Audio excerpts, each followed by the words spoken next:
ჯონ მაკარტური. ადამიანთა მებადურები. მათეს სახარება მეოთხე თავის მუხლები მე-18-დან 22-ს ჩათვლით.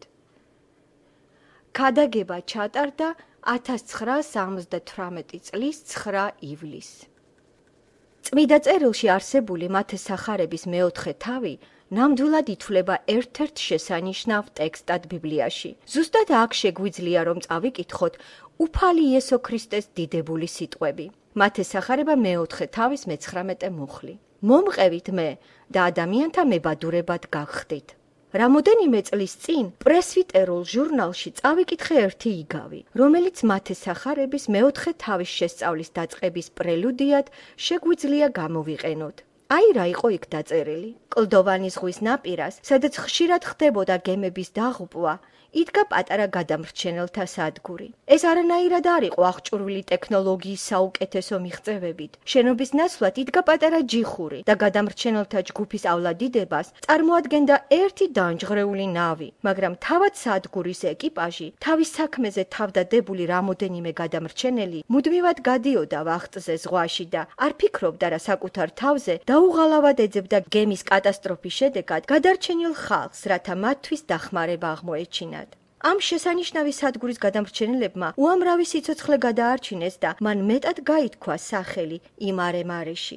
მათ მიერ გადარჩენილმა ზოგიერთმა და ასევე სხვა ახლო-მახლო მცხოვრებმა ადამიანებმა გადაწყვიტეს თავიანთი ცხოვრება დაეკავშირებინათ ამ სადგურისათვის და დაიწყეს თავიანთი ძალებისა და თანხების ხარჯვა მის უკეთესად ამუშავებაზე. მათ დახმარება გაუწიეს ახალი ნავების შესაძენად, შეექმნათ ახალი განსწავლული რაზმები და სადგურმა ზრდა დაიწყო. გადამრჩენელი სადგურის ზოგიერთი წევრები უკმაყოფილონი დარჩნენ იმით, რომ გადამრჩენელებს კვლავ უწევდათ ყოფნა ცუდად და გაუმართავ, გაურემონტებელ ჯიხურში.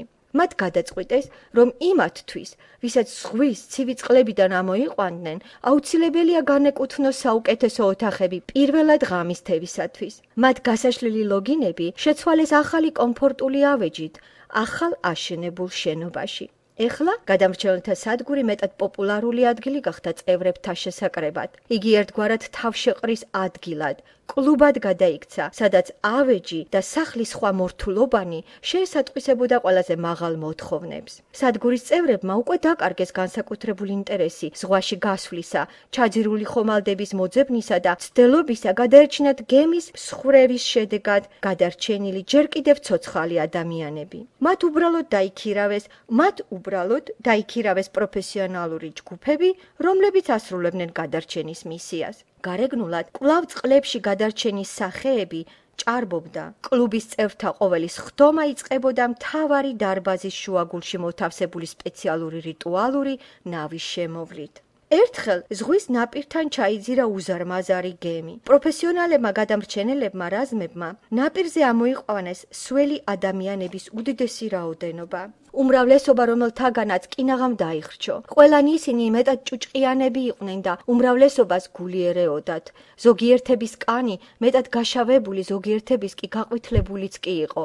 შესანიშნავი სარკისებურად გაკრიალებული კლუბის შენობა საშლად იყო დასრული ტალახითა და წყალმცენარეებით. მაშინ ადმინისტრაციულმა კომისიამ გადაწყვიტა კლუბის შენობის გარეთ საშხაპე კაბინების აშენება, რათა ზღვიდან ამოყვანილ გადარჩენილ ადამიანებს საშუალება მიცემოდათ კარგად დაებანათ, სანამ ისინი კლუბის შენობაში შევიდოდნენ მოსასვენებლად. შემდგომ კრებაზე კლუბის წევრებს შორის მოხდა განხეთქილება. წევრების უმრავლესობას არ სიამოვნებდათ გაეგრძელებინათ გადამრჩენელთა მისიის გაგზავნა ზღვაში. ისინი თვლიდნენ, რომ ეს კლუბის ნორმალურ ცხოვრებას აფერხებდა. კლუბის სხვა წევრები კი დაჟინებით ითხოვდნენ, რომ გადამრჩენელი რაზმების მუშაობა წყალში ეს იყო გადამრჩენელი სადგურის მთავარი მიზანი. ისინი ამტკიცებდნენ, რომ თავად დასახელება თავისას ამბობდა, ისინი კი კვლავ იწოდებოდნენ გადამრჩენელ სადგურად. მაგრამ ადამიანთა ეს ჯგუფი წარმოადგენდა უმცირესობას. გამარჯვებულმა უმრავლესობამ მათ შესთავაზა შეექმნათ ახალი ნაპირისპირას მდგომი გადამრჩენელთა სადგური გარკვეულ მანძილზე დაშორებული. თუ მათ ასე ძალიან სურდათ გემის დაღუპვის შემთხვევაში ხალხის გადარჩენა. ისინი ესეც მოიქცნენ. გადიოდა წლები და ახალმა სადგურმა ზუსტად იგივე ცვლილებები განიცადა, რაც წინამორბედმა. ისიც გარდაიქმნა კლუბად და მისგან მოშორებით კვლავ ახალი პატარა სადგური შეიქმნა. იქაც იგივე ისტორია განმეორდა. ეხლა თუ თქვენ ესტუმრებით იმ ადგილებს დაინახავთ ნაპირის გასწვრივ, ჩამწკრივებულ ექსკლუზიურ კლუბებს. გემები კვლავ იღუპება ამ წყლებში, მაგრამ ადამიანების გადასარჩენად არავინ არ გადის ზღვაში და ისინი იღუპებიან. ძალიან მარტივი, მაგრამ განსაცვიფრებელი ილუსტრაციაა ეკლესიის ისტორიისა. თუმცა ეკლესია კვლავ მოწოდებულია ხალხის გადასარჩენად და ხარებისთვის, ანუ სახარების გავრცელებისთვის და ეს გახლავთ ყველაზე წმიდა, ყველაზე ჭეშმარიტი, ყველაზე კეთილშობილური და ყველაზე მნიშვნელოვანი ამოცანა, რომელიც მის წინაშე დგას. ადამიანთა მებადურები სამუდამოდ არიან მოწოდებულნი ხარების დიდებული საქმის გასაკეთებლად, ცოდვის ზღვაში ჩაფლულთა გადასარჩენად, ჯოჯოხეთის რიფებზე გარდაუვალი დაღუპვისაგან და ეს არის ღმერთის დიდებული მზრუნველობა. პირველი იოანეს მეოთხე თავში, მე-19 მუხლში ვკითხულობთ. ჩვენ გვიყვარს იმიტომ, რომ პირველად მან შეგვიყვარა. იონეს სახარების მესამე თავის მე-16 მუხლი იმეორებს, რადგან იქამდე შეიყვარა ღმერთმა სოფელი, რომ მისცა. ღმერთი ყოველთვის თვლიდა, რომ ხარება მისი გულის დიდებული საქმე და მისი გონების დიდებული მზრუნველობაა. დაკარგულ შვილთა დაბრუნება ღმერთისა და ქრისტეს უდიდესი მზრუნველობაა. ლუკას სახარების მე-19 თავის მე-10 მუხლში წერია, რადგან ძე კაცისა მოვიდა დაკარგულის მოსაძებნად და სახსნელად და მამა ღმერთი და ქრისტეც შეწუხებულნი არიან დაღუპულთა გადარჩენით. ამაზე ზრუნავს სული წმიდაც, რამე თუ ზუსტად ლუკას სახარების მე-19 თავის მე-10 მუხლი გვეუბნება, როცა ის მოვა ამხილებს სოფელს ცოდვის, სიმართლისა და განკითხვის გამო. ზუსტად სული წმიდა მოეფინება ეკლესიას და მაშინ იესოს სიტყვების თანახმად საქმეების პირველი თავის მე-8 მუხლში ვკითხულობთ, თქვენ მიიღებთ ძალას და იქნებით ჩემი მოწმენი იერუსალიმში, მთელ იუდეასა და სამარიაში და ქვეყნის კიდემდე. ღმერთი არანაირად არაა გულგრილი ხარების მიმართ, ქრისტე არაა გულგრილი ხარების მიმართ და არც სული წმიდაა გულგრილი ხარების მიმართ დაბნეულთა სახსნელად. ახალ აღთქმაში ჩვენ ასევე ვხედავთ, რომ არც მოციქულები იყვნენ გულგრილნი ხარების მიმართ. უეჭველია, ამის თქმა შეიძლება პავლე მოციქულზე, რომელთა გზავნილში პირველ თავში პავლე იმეორებს ღმერთის სიბრძნეს. მუხლები მე-14-დან მე-16-ს ჩათვლით. ბერძენთა და ბარბაროსთა, ბრძენთა და უგუნურთა მოვალე ვარ. ამგვარად ჩემი მხრით მზად ვარ გახაროთ თქვენც რომში მყოფთ, ვინაიდან მე არ მრცხვენია სახარებისა, რადგან ღვთის ძალა იგი ყოველი მორწმუნის სახსნელად, ჯერ იუდეველისა და მერე ბერძენისაც. შემდგომ იგივე რომელთა წერილში მე-9 თავში პავლე ამბობს. მუხლები პირველიდან მე-3-ს ჩათვლით. ჭეშმარიტებას ვლაპარაკობ ქრისტეში, არ ავცრუობ. ჩემი სინდისი მიმოწმებს სული წმიდაში, რომ დიდია ჩემ დამწუხარება და განუწყვეტელია ჩემი გულის ტანჯვა. ნეტავ მე თვითონ ყოფილიყავი ქრისტესაგან მოკვეთილი ჩემი ძმებისათვის, ჩემს ხორციელ თვისტომთათვის. ხარება მძიმე ტვირთა დაწვა გულზე პავლეს. მე-10 თავის პირველ მუხლში იგი ამბობს. ჩემი გულის სურვილი და ჩემი ვედრება ღვთისადმი ისრაელისთვის არის, რათა გადარჩნენ. პირველ კორინთელთაში მე-9 თავის მუხლები მე-20-დან 22-ს ჩათვლით, იგი ამბობს. ყველასათვის ყველაფერი გავხდი, რათა ზოგიერთები მეხსნა როგორმე. ღმერთი არანაირად არ რჩება გულგრილი იმის მიმართ, რომ გზააბნეული ხალხი თავისთან მიიყვანოს. ქრისტე არ იყო გულგრილი ხარების მიმართ, სული წმიდა არ იყო გულგრილი ხარების მიმართ, მოციქულებიც არ იყვნენ გულგრილნი ხარების მიმართ და ადრეული ეკლესიაც არ იყო გულგრილი ხარების მიმართ. ისინი გავიდნენ ყველგან იესო ქრისტეს აქადაგებლად, რათა ხალხი მასთან მიიყვანათ. ძველი აღთქმაც იგივეს ამბობს. ღმერთის მოსიყვარულე გული არასოდეს არ ყოფილა გულგრილი გზააბნეულთა მიმართ და ყოველთვის ზრუნავდა მათზე. იგავების წიგნში მე-11 თავის 30 მუხლში ჩვენ შეგვიძლია დიდებული სიტყვების წაკითხვა და ბრძენი სულებს იზიდავს. ბრძენი და თუ თქვენ ყურადღებით წაგიკითხიათ იგავთა წიგნი და დაკვირვებულ ხართ, თუ როგორაა ნათქვამის სიტყვა ბრძენი, თქვენ დაინახავთ, რომ იგი სინონიმია გაგებისა მართალი. ჭეშმარიტად მართალი, კეთილგონიერი ადამიანი არა მარტო მცოდნე, არამედ თავისი ცოდნის შესატყვისად მცხოვრები იზიდავს სულებს.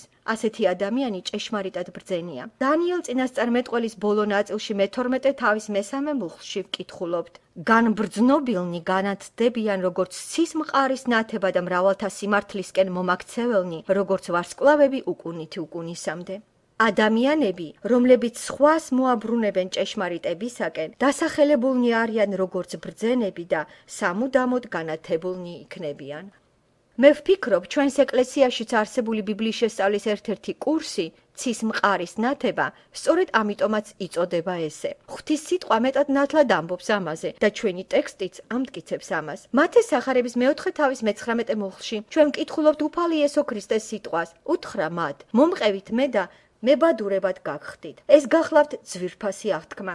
იგი არა მარტო იძლევა განკარგულებას ან გამოთქვამს სურვილს, არამედ იგი ამბობს: ადამიანთა მებადურებად გაგხდით, ხოლო მებადურობა უკვე ჩვენი ამოცანაა. იცით თუ არა თქვენ რომ ახალ აღთქმაში ტერმინი ხარება, ბერძნულად ევანჯელიზო, გვხვდება მინიმუმ 53 ჯერ. დიდებული დავალება ჩაწერილი მათეს სახარების 22 თავის მე-19-დან მე-20 მუხლის ჩათვლით ასკნის ამ გაგებას, ამბობს რა: ეხლა წადით და მოიმოწაფეთ ყველა ხალხი, მონათლეთ ისინი მამისა და ძისა და სულიწმიდის სახელით, ასწავლეთ მათ ყოველივეს დაცვა, რაც მე გამცნეთ. ვინმე თქვა, ხარება ეს ღვთის მოთქმაა, ხარება ეს იესო ქრისტეს გოდება და ცრემლებია განწერილ ქალაქზე, ხარება ეს პავლე მოციქულის მწუხრია, როცა იგი მოუწოდებს: ნეტავ მე თვითონ მყოფილიყავი ქრისტესაგან მოკვეთილი ჩემი ძმებისათვის, ჩემს ხორციელ თვისტომთათვის, რომელთა წერილი თავი მე-9 მუხლი მე-3. ხარება ეს მოსეს ვედრებაა ხალხის გადასარჩენად. გამოსვლის წიგნი 32 თავის მუხლები 31 და 32. ცოდვა დიდი ჩაიდინა ამ ხალხმა, გაიკეთეს ოქროს ღმერთი და ახლა თუ შეუნდობ მათ ცოდვას, შეუნდე და თუ არა, ამომშალე მეც შენი წიგნიდან, შენ რომ დაწერე. ეს გახლავთ დიდებული ამოცანა და ჩვენ უნდა ვასრულებდეთ მას, მაგრამ ამავე დროს ხარება ეს არის დიდებული პარადოქსიც. ცოდვილთა შეძენა ქრისტესთვის პარადოქსალურია. იესომ თქვა: ვინაიდან ვისაც სურს თავისი სული გადაარჩინოს, ის დაღუპავს მას, ხოლო ვინც ჩემი გულისთვის დაღუპავს სულს, ის მოიპოვებს მას. სხვა სიტყვებით, გადავარჩენთ რა სხვებს, ჩვენ ვკარგავთ საკუთარ თავს და საკუთარი თავის შეწირვით ჩვენ ვიძენთ სხვებს. სხვანაირად ასე შეიძლება ითქვას: იმას, ვისაც სურს მშვიდობის შეძენა, ამ წუთის სოფლისაგან უარყოფილ უნდა იყოს, ორივეს შეძენა შეუძლებელია. იოანეს სახარების მე-15 თავში იესო ამბობს, მუხლები 25-დან 27-ს ჩათვლით. მაგრამ აღსრულდეს მათ რჯულში დაწერილი სიტყვა, უმიზეზოდ შემიძულეს, როცა მოვა ნუგეშის მცემელი, რომელსაც მე მოგივლენთ მამისაგან, ჭეშმარიტების სული, რომელიც მამისგან გამოდის, ის დაამოწმებს ჩემზე. თქვენც დაამოწმებთ, ვინაიდან თავიდანვე ჩემთან ახართ. სხვა სიტყვებით, იესო უკვე მაშინ ამბობს, რომ მისი მოწაფეები, მისი მოწმეები იქნებიან. თქვენ წახვალთ წუთის სოფელში და დაამოწმებთ.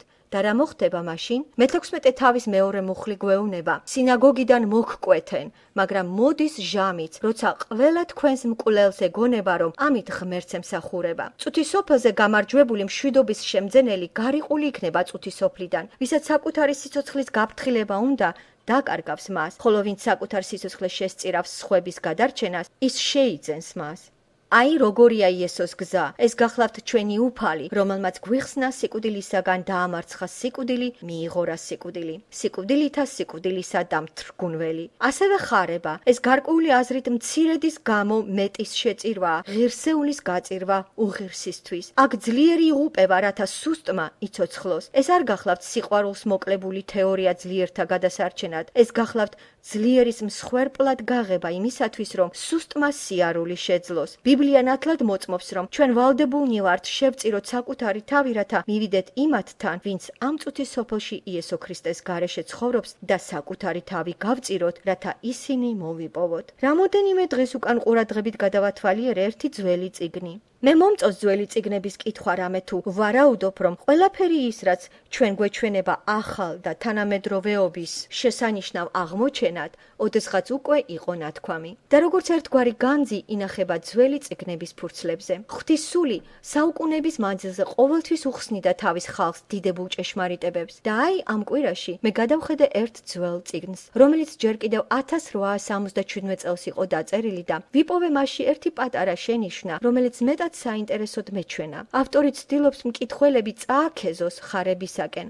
ერთი ბერი, ღვთისკაცი, ვისი სახელიც არ მოიხსენიება, იყო მქადაგებელი. იგი მგზნებარედ მოუწოდებდა მორწმუნეებს გასულიყვნენ წოთის სოფელში და მოეპოვათ სულები ქრისტესთვის. სავარაუდოა, რომ იგი ეუბნებოდა ეკლესიას, გეყოფათ კლუბად ყოფნა, იყავით გადამრჩენელთა რაზმიო. აი რას წერს ის. ვივარაუდოთ, რომ დღეს დედამიწაზე ცხოვრობს 1,600,000,000 მილიონი ადამიანი. ანუ 1,6 მილიარდი, რაც 1877 წლისთვის შესაძლებელია მეტად გაბედული შეფასება უნდა ყოფილიყო. ვივარაუდოთ აგრეთვე, რომ მთელ დედამიწაზე ცხოვრობს ერთადერთი ჭეშმარიტი ქრისტიანი, რომლის საშუალებითაც სულიწმიდა მომდევნო წელიწადის განმავლობაში ქრისტესკენ მოაბრუნებს ორ ადამიანს და თითოეული ეს ახლად მობრუნებული ორი ადამიანი თავის მხრივ ერთი წლის განმავლობაში მოაბრუნებს კიდევ ორ ადამიანს, ხოლო ამ ორისგან კიდევ ორი მობრუნდება მათი სულიერი ცხოვრების დაწყებისას ერთი წლის განმავლობაში და ეს პროცესი გაგრძელდება მუდმივად. როგორ ფიქრობთ, რამდენი დრო იქნება საჭირო, რომ ერთი ქრისტიანიდან დაწყებული ქრისტესთან მივიყვანოთ დედამიწის მთელი მოსახლეობა 1.6 მილიარდი მაცხოვრებელი? პასუხი უეჭველია გააოცებს ბევრ ჩვენს მსმენელს, მაგრამ თუ ვენდობით ციფრებს, მაშინ მთელი დედამიწა მობრუნებული იქნება ქრისტესკენ უკვე 30 წლის შემდეგ, ანუ ერთი თაობის შემდეგ. ნუ თუ სულიწმიდას ამის განხორციელება არ ძალუც, თუ ეკლესია არ იქნება მიმართული ამ მიზნისკენ, დავტოვოთ აქ აღნიშნული პირობები. ჩვენ ვივარაუდოთ, რომ დედამიწაზე მხოლოდ ერთი ჭეშმარიტი ქრისტიანია, მაგრამ დიდი ან მცირე ალბათობით შესაძლებელია ვივარაუდოთ, რომ დღეს დედამიწაზე ცხოვრობს როგორც მინიმუმ 20 მილიონი ქრისტიანი. თუმცა ეს ციფრი მეტად შემცირებულია და თუ თითოეული ამ 20 მილიონი ქრისტიანიდან იესოსთან მიიყვანს ერთ სულს, მაშინ 1877 წლის დასასრულისთვის ქრისტიანთა რაოდენობა გაორმაგდება და თუ მსგავსი შედეგები ლოცვისა და სათანადო მონდომების შედეგად განმეორდება, მაშინ შემდგომ 1878 წელს და ამის შემდგომ წლებში ჭეშმარიტი ქრისტიანების წყალობით, რომლებსაც წელიწადში თითო სული მიჰყავთ ღმერთთან 1883 წლის დასასრულს, ზეცაში ამღერდებოდა დიდებული გუნდი და მიწიერი სახელმწიფოები გარდაიქმნებოდნენ ჩვენი უფალი იესო ქრისტეს სამეფოდ. უნდა გითხრათ, რომ ეს არ მოხდა და ეს თქვენთვის ცნობილია. მათ ეს არ გააკეთეს, მაგრამ იცით ერთი საინტერესო ფაქტია, ჩვენი ეკლესიის მადლის თითოეულ წევრს რომ გაიქრისტიანებინა ორი სხვა ადამიანი და ესწავლებინა მათთვის, თუ როგორ გადაეცათ იესო ქრისტეს ხარება და მათ ერთად ყოველ ნახევარ წელიწადში მieყვანათ ღმერთთან ერთი ადამიანი და ეს პროცესი რომ გაგრძელებულიყო უსასრულოდ, მაშინ 6.5 წლის მერე იესო ქრისტესკენ მობრუნდებოდა მთელი სან ფერნანდოს ველი, ხოლო მომდევნო 6 თვეში კი დარჩენილი ლოს ანჯელესიც. ამას ვამბობ არა იმისათვის, რომ დავიწყოთ კამათი იმაზე, სურს თუ არა ღმერთს, რომ მთელი ლოს ანჯელესი გადარჩეს. მე მსურს დაგანახოთ თქვენ, რომ ეს სავსებით რეალური ამოცანაა. დავალება ხომ არ შეცვლილა? ღვთის ხალხო, რაღაცით ხომ უნდა დავიწყოთ და შესაძლებელია დაწყება საკუთარი თავიდან. ამასთან აუცილებელია არა აქედან, კათედრიდან დაწყება, არამედ იქიდან, სადაც ეხლა თქვენ იმყოფებით. სირენას, რომელიც ნისლიან ამინდშია ჩართული, დიდი დახმარების აღმოჩენა შეუძლია გემებისათვის, მაგრამ არც ერთი თავთხელზე დამჯდარი გემი ჯერ არ იქნა გადარჩენილი სირენის დახმარებით. მე შემიძლია ყოველ კვირას გამოსვლა კათედრაზე და ყოველ კვირას საყვირის ჩართვა, ჩაბერვა ბუქში, სასტვენში ჩასტვენა, მაგრამ მხოლოდ კარგად გავარჯიშებულ გადამრჩენელთა რაზმებს შეუძლიათ დასახრჩობად განწირული ადამიანების ამოთრევა გემის დაღუპვის შემთხვევაში და მათი გადარჩენა. თქვენ გესმით? ჩვენ ვართ ადამიანთა მებადურები. ძლიერმა მქადაგებელმა უორდ ბიჩერმა ერთხელ თქვა, რაც უფრო დიდხანს ვცხოვრობ, მით უფრო ვწმუნდები ესეთ ქადაგებაში, სადაც მსახური ერთი ადამიანია, მისი საკრებულო მეორე ადამიანი. ეჭვიც არ მოდის იმაში, თუ ვის ეკუთვნის მისი ქადაგება. ხარება ისა ღმერთის მარადიული გადარჩენის გეგმის განხორციელება დროის გარკვეულ მომენტში. ადამიანები მოდიან ქრისტესკენ, როცა მათ ცალკეული მახარებლები უქადაგებენ. ჩემო ძვირფასებო, ეს ყველაფერი დაიწყო მათეში, მეოთხე თავის, მუხლები მე-18-დან 22-ს ჩათვლით. მოდით წავიკითხოთ ეს ტექსტი. როცა გალილეის ზღვის ნაპირას მიდიოდა, მან დაინახა ორი ძმა, სიმონი პეტრეთ წოდებული და ანდრია მისი ძმა. ბადეებს ისროდნენ ზღვაში, ვინაიდან მებადურები იყვნენ. უთხრა მათ, მომყევით მე და ადამიანთა მებადურებად გახდით. მათ მყისვე მიატოვეს ბადეები და გაჰყვნენ მას. იქედან წავიდა და დაინახა სხვა ორი ძმა, იაკობი ზებედეს ძე და იოანე მისი ძმა, რომელნიც თავიანთ მამასთან ზებედესთან ერთად ნავში ბადეებს ამზადებდნენ და მოუხმო მათ. მათ მყისვე მიატოვეს ნავიც და მამაც და გაჰყვნენ მას. პირველად ახალ აღთქმაში შეკრებილ იქნა გადამრჩენელთა ჯგუფი, ევანგელისტების პირველი ბრიგადა, რომელიც შესაბამისად იქნება განსწავლული და დაიწყებს დიდებული დავალების შესრულებას. ყველაფერი აქ იწყება. მოდით განვიხილოთ კონტექსტი. მათე სახარების მთავარი თემაა იესო მეფე. მათე ჩვენ გვაცნობს ცხებულ მეფეს.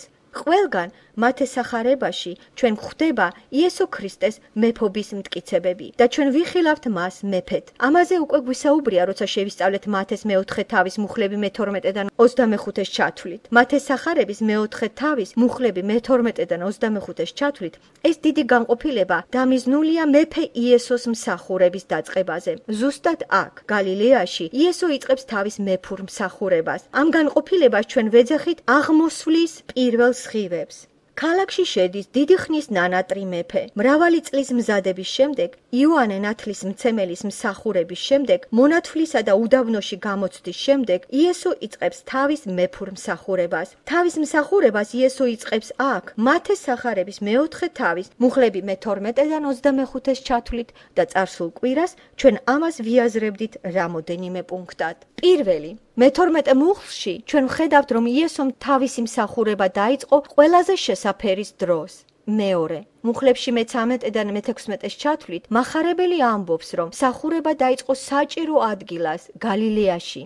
და მესამე, მსახურება დაიწყო მკაფიო ცნობით. მე-17 მუხლი ამბობს, იმ დროიდან მოყოლებული დაიწყო იესომ ქადაგება და ამბობდა, მოინანიეთ, ვინაიდან მოახლოებულია ცათასასუფეველი. იესო სინამდვილეში აღმოჩნდა ღმერთის მიერ დანიშნულ ადგილზე, ღმერთის მიერ დანიშნულ დროს, რათა აღესრულებინა ღმერთის მიერ დანიშნული გეგმა. მან თავისი მსახურება დაიწყო ზუსტად იმ მომენტში, როცა იოანეს აპყრობილეში იქნა ჩაგდებული. წარმართ გალილეაში, ზუსტად იმ ადგილას, სადაც მის მოსასმენად მზად იყვნენ უფრო მეტი ადამიანები ვიდრე სადმე სხვაგან, სადაც მის მიმართ უფრო გახსნილები იყვნენ, სადაც იმყოფებოდა მეტი პოტენციალი და სადაც მეტი საჭიროება მოითხოვდა ამას. მან მსახურება დაიწყო შემდეგი სიტყვებით: მოახლოებულია ცათასასუფეველი. მაშასადამე იესომ მსახურება დაიწყო საჭირო დროს, საჭირო ადგილას, აუცილებელი ცნობით. და ეხლა ჩვენ ვუახლოვდებით მე-18 მუხლში აღწერილ შემდეგ პუნქტს. იესომ მსახურება დაიწყო საჭირო თანამებრძოლეებთან. იგი არც გეგმავდა მსახურებას მარტოკა და იგი არც მოქმედებდა მარტო, თუმცა შეეძლო. მას საკმარისი ძალა და ძალაუფლება გააჩნდა. მას ამაზე უფლებები ჰქონდა, მაგრამ ჩანაფიქრი სხვა იყო. იგი არც აპირებდა მსახურებას მარტო. ჩაინიშნეთ ეს თქვენთვის. მას სჭირდებოდა ადამიანთა მებადურები.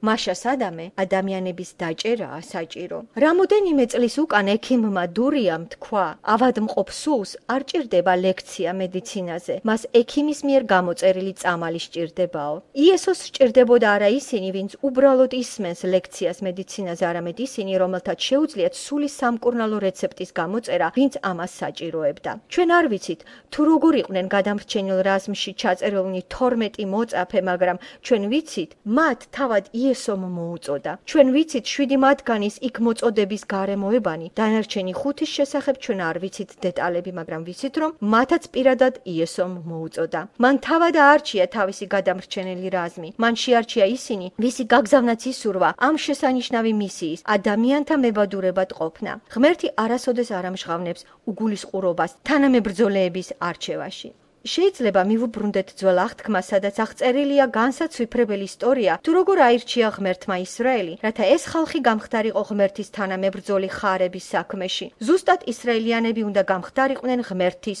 რუპორი. ესაია წინასწარმეტყველის წიგნის 49 თავში ღმერთი ამბობს: მუხლი მესამე, ჩემი მსახური ხარ შენ ისრაელ, რომელშიც გავბრწყინდები. მან აირჩია ებრაელი ხალხი, რათა ძველი აღთქმის პერიოდში ებრაელები გამხდარიყვნენ ღმერთის თანამოაზრეები. ისრაელიანთა შორის ღმერთმა გამოარჩია განსაკუთრებული ადამიანები, ისეთები როგორებიც იყვნენ იერემია, ესაია, იეზეკიელი და სხვანი მრავალნი.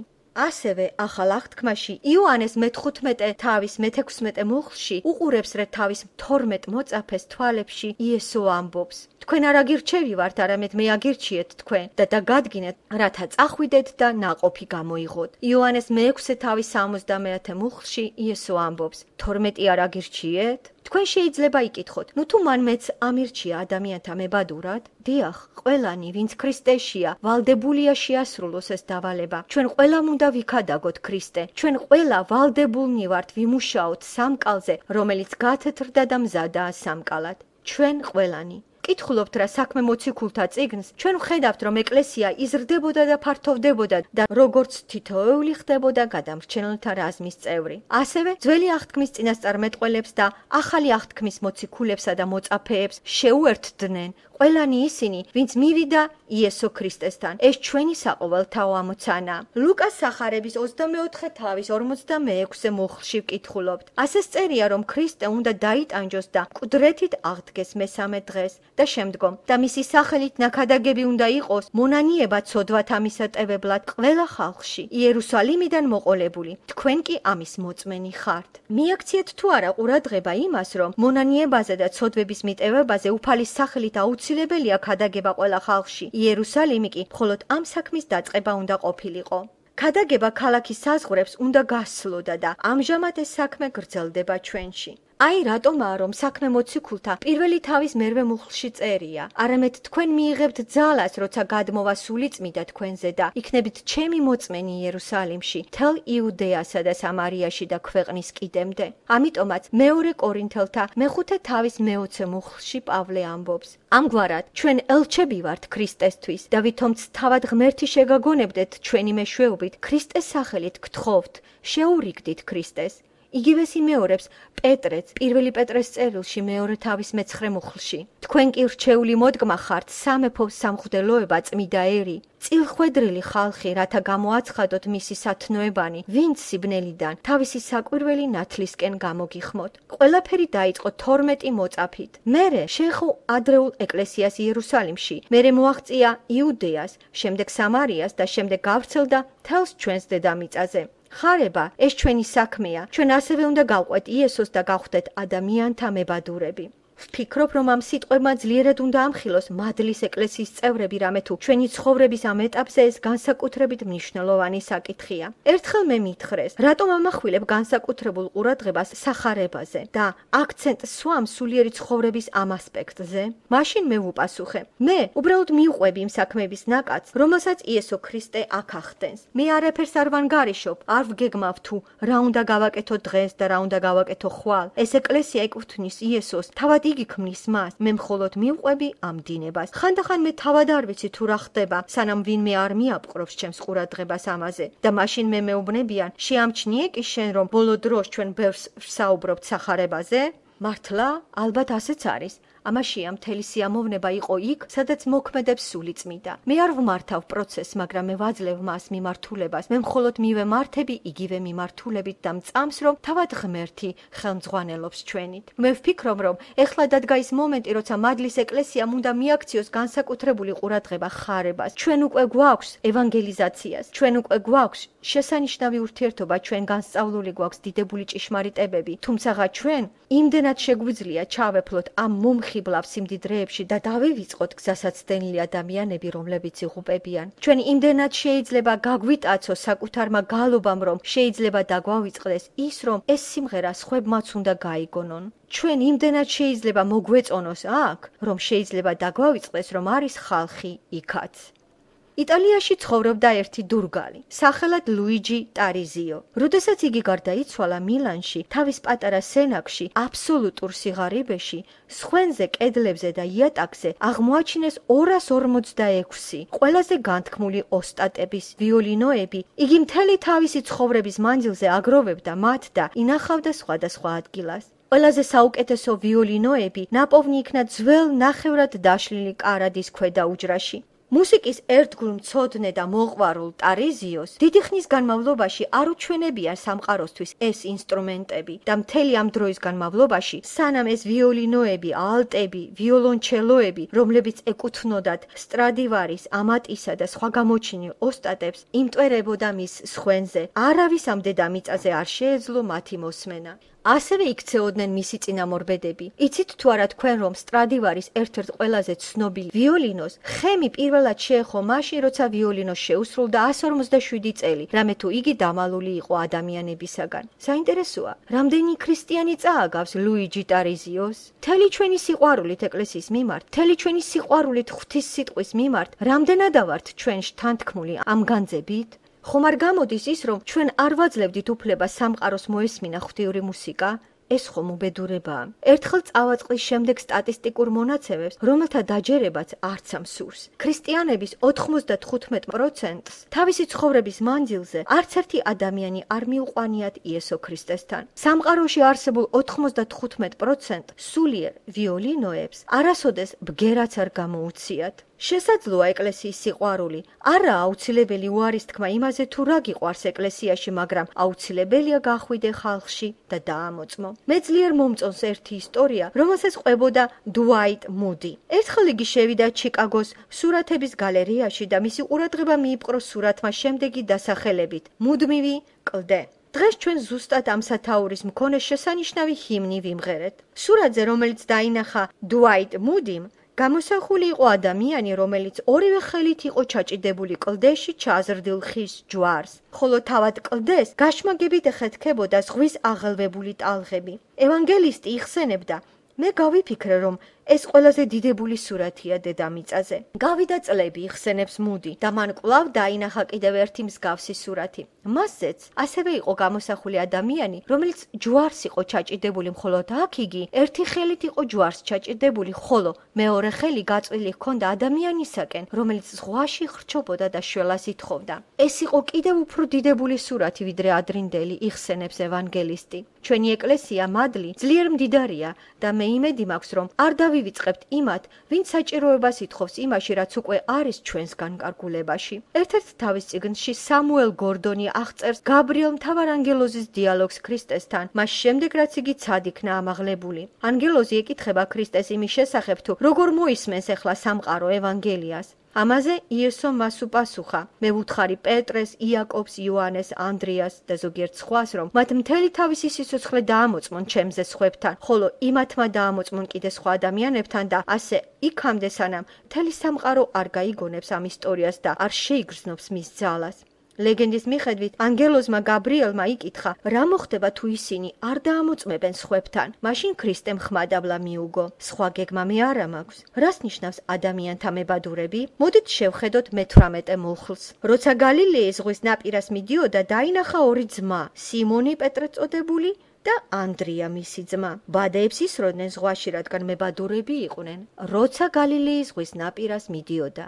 შესანიშნავი, თვალთ წარმტაცი ადგილია. მე იქ დაჭერილი თევზიც მიმირთმევია, რომელსაც ტილაპია ჰქვია. სხვანაირად კიდევ ამ თევზს წმიდა პეტრეს თევზს ეძახიან. ამ თევზს მხოლოდ გალილეის ზღვაში იჭერენ. იგი შეუხედავია, მაგრამ არაჩვეულებრივად გემრიელი. ზოგიერთი თქვენთაგანი ყოფილა იქ და თავად იცის ეს. შესანიშნავი ადგილია, შესაძლოა ერთ-ერთი უმშვენიერესი ადგილი დედამიწაზე. ეს პატარა ტბაა. სხვათა შორის საინტერესოა ის, რომ ლუკას ბევრი უმოგზაურია დედამიწაზე და არასოდეს არ დაუსახელებია ის, როგორც ზღვა, არამედ მხოლოდ ტბა, რამე თუ მისთვის ეს მხოლოდ ტბა იყო. ყველაზე ფართო ადგილას იგი აღწევს 13 კილომეტრს, ხოლო სიგრძეში 21 კილომეტრია. ამგვარად ეს არც ისე დიდი ტბაა, 13-21 კილომეტრზე.